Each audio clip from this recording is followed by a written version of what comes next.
Been doing that for 9 hours. Raining. Outside is soaked, and it continues to rain. So, it's like 7:30, and I've just prepared my Champions breakfast. So good. Brown flakes, Intero milk, which is like fat milk,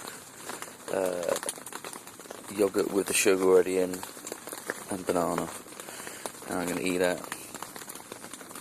But the problem is, I'm going to need the toilet shortly after, I think. And then I'm going to have to go out into that.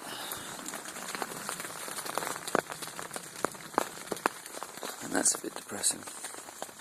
But anyway, let's get this done.